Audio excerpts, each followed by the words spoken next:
मैंने ये नहीं कहा था कि कांग्रेस खतरे में है, हमने कहा देश खतरे में है, लोकतंत्र खतरे में है, आइडिया ऑफ इंडिया खतरे में है।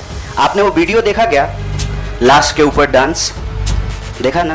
दिल पसीज गया होगा आपका। आपको नहीं लगा कि मैं इसके लिए कुछ कर पाऊँ, कुछ भी कर जाऊँ जो मैं कर सकती हूँ। आप जब सुनती होंगी कि बलात्कार हो गया किसी महिला के साथ, आपका गुस्से से जो है ना पूरा शरीर कांप जाता होगा। देश खतरे में है। पार्टियां तो बनती रहेंगी, पार्टियों की कोई कमी है क्या? हर शाम पार्टी होती है इस देश में। पार्टी नहीं बचाना है, देश बचाना है।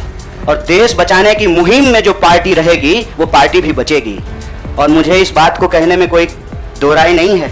मैंने जितना इतिहास पढ़ा है अभी तक का एनसीईआरटी में जो लिखा हुआ है, अब अगले बार 2024 में क्या लिखा जाएगा नहीं पता।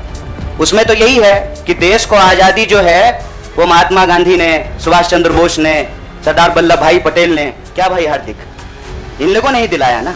यही लोग लड़े थे। जो माफी मांगे वो वीर हो गए। आप सोचिएगा इसको। जो गोडसे को भगवान मानते हैं वो भाषण दे रहे हैं अमेरिका में जाकर के गांधी के ऊपर। हमारे गांव में एक गाना आता था, गांधी जी के भजन करे गांधी के हत्यारा। कितना अजीब लगता होगा आपको। देखिएगा वो फोटो जब हमारे देश के प्रधानमंत्री गांधी पे माल्यार्पण करते हैं। जीवन भर शाखाओं में कसम लिए होंगे कि गोडसे के सपनों का देश बनाएंगे और गांधी पे माला चढ़ा रहे हैं। देखे 71 वर्ष की उम्र में प्रधानमंत्री के लिए सोहर गाया गया। नया बच्चा जो पैदा होता है ना तो पूर्वांचल में सोहर गाते हैं लोग। प्रधानमंत्री बूढ़े हो गए हैं, उनके लिए सोहर गाया जा रहा है। तब जब अभी तुरंत लाखों लोगों की जान चली गई, ऑक्सीजन नहीं मिल रहा था, अस्पताल में बेड नहीं मिल रहे थे। आप में से कोई भी ऐसा इंसान है जिसके कोई जानने वाले नहीं मरे हो इसमें, इस क्राइसिस में? इतना बड़ा क्राइसिस जिसके देश में हुआ वो अभी तुरंत वो अपने जन्मदिन का जश्न मनाएगा। ये भोंडापन है। इस संस्कृति को बचाने की जरूरत है। और इस संस्कृति को बचाने के लिए मुझे लगता है कि कांग्रेस पार्टी में क्षमता मौजूद है। लोगों को यह बात पसंद हो या ना पसंद हो, हकीकत यह है कि पार्लियामेंट में सबसे बड़ी पार्टी कांग्रेस पार्टी है। इसीलिए इस पार्टी को यह जिम्मेवारी लेनी पड़ेगी और उस जिम्मेवारी को संभालने के लिए मैं यहां आया हूं। Yes I am not prime minister, I will take your question. आपके सवाल को अपने आप लेते हुए हमने अपने पूरे वक्तव्य को रखा। हमने कहीं भी कहा कि हम कोई टीम बना रहे हैं। बीसीसीआई थोड़ी है सर, मतलब टीम बना रहे हैं। मैं कह रहा हूं कि भारत की परंपरा, चिंतन परंपरा, सोच जिस पे आपको गर्व होता है भारतीय होने के चलते, उस परंपरा को समेटने का, उसको आगे बढ़ाने का काम देश की सबसे पुरानी पार्टी कांग्रेस पार्टी ने किया है। उस पार्टी के पास एक ऐतिहासिक जिम्मेवारी है। और इस देश का नागरिक होने के चलते, साथी जिग्नेश ने कहा, यह हमारी भी ऐतिहासिक जिम्मेवारी है कि कल को जब इतिहास लिखा जाएगा तो हमसे भी पूछा जाएगा, दुबे भाई आपसे भी पूछा जाएगा कि जब यह तमाशा हो रहा था तो हम क्या कर रहे थे। मुझे भारत के लोगों पे बहुत भरोसा है। अरे हैं हम लोग थोड़ा सा आलसी, लेकिन जब आ गए ना अपने पे, 200 साल अंग्रेजों ने राज किया था, जब से भारत के लोग अपने पे आ गए ना, तो 1942 में भारत छोड़ो आंदोलन का जब नारा महात्मा गांधी ने दिया था तो अंग्रेजों को भारत छोड़ करके जाना पड़ा था। और उस वक्त जो लोग अंग्रेज से पेंशन ले रहे थे, माफी मांग रहे थे, वो आज एनसीईआरटी की किताब बदल रहे हैं कि अपना नाम भी हम वीरों में लिखवा लें। इसीलिए मैं कह रहा हूं कि उस इतिहास को, उस चिंतन परंपरा को बचाने की जरूरत है।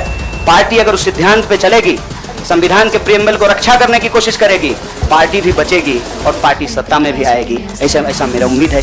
राजनीति में आए हुए 18 साल हो गए हैं और मैंने हमेशा ये महसूस किया कि कहीं ना कहीं इस देश की जो राजनीतिक विरासत है वो भटक गई है।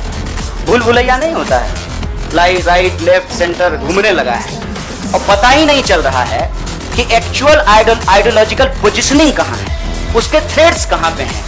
एक बड़ा पॉपुलर डिबेट है मीडियम और मीन्स का, साध और साधन का, हिंसा और अहिंसा का। तो मैं आपके सामने इस सदन के समक्ष यह बात कहता हूं, जब भगत सिंह कहते हैं कि बम और पिस्तौल इनकलाब नहीं ला सकता है, मतलब भगत सिंह हिंसा का निषेध कर रहे हैं, वायलेंस को निगेट कर रहे हैं। और जब बापू कहते हैं, महात्मा गांधी कहते हैं करो या मरो, मतलब वो व्यक्ति के ऊपर होने वाली हिंसा को स्वीकार कर रहे हैं और अहिंसा को निगेट कर रहे हैं। देश की अर्जेंसी क्या है इस बात को समझिए।